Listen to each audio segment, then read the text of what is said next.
Let's share the screen on that one. Spotlight on CCSD, y'all. I'm sure y'all ain't heard this one.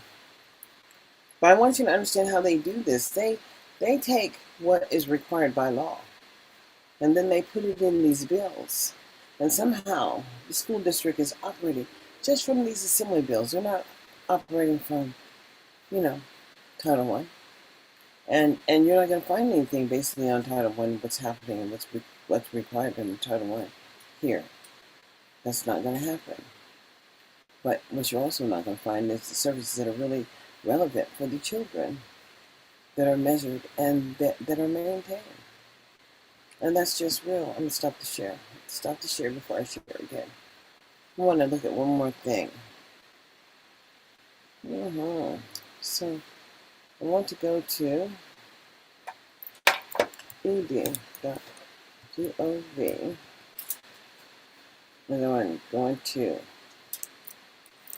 IDEA. Look and see what they have here. There we go, new website.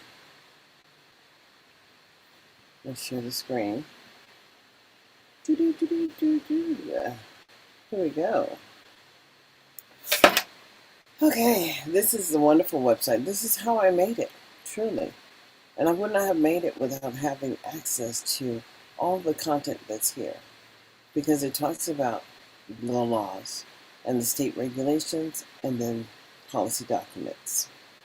It talks about the data and the state's annual plan and performance and the state monitoring support. And then here we have resources for parents and families. And everybody has access to this information, and I promise you, this is public information. That's why it's critical that we all understand what the internet brings. But when people want to come in your house and do truancy sweeps, that's kind of crazy. Let's see. Truancy. I think that's it. I probably didn't spell it right. I didn't spell it right. No, that's all right. I don't know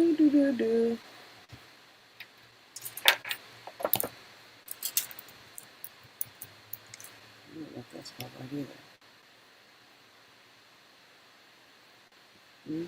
either. Swear share. Okay.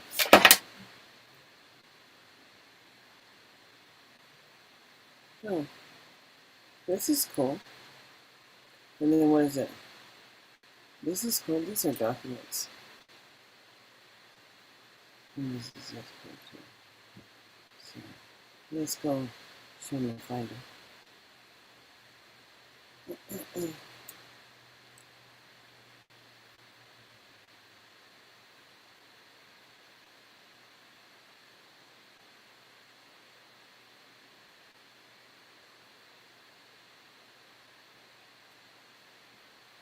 don't know if that opened. I have to actually get out of here and start the share here. Yeah, I'll share the screen again. There we go. That's somebody's plan for, I think it's Washington, D.C., but it's their plan for their grant and how their plan's put together. But I guarantee you, their plan is nothing like Nevada's plan. I don't know what that stuff was. When you start reading Nevada's plan, it doesn't really represent data. And this is not really any data here either.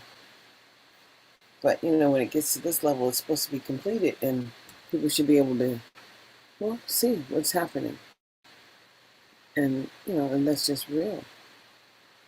Oh, well, we understand that didn't happen. Stop that sharing. Go back to share the screen.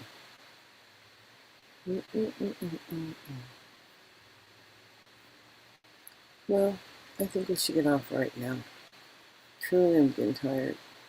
And people need to ask questions. And we shouldn't let failure be the option of public education for African American people in Clark County. Especially because we're still on Regency, still on parade down there on the strip.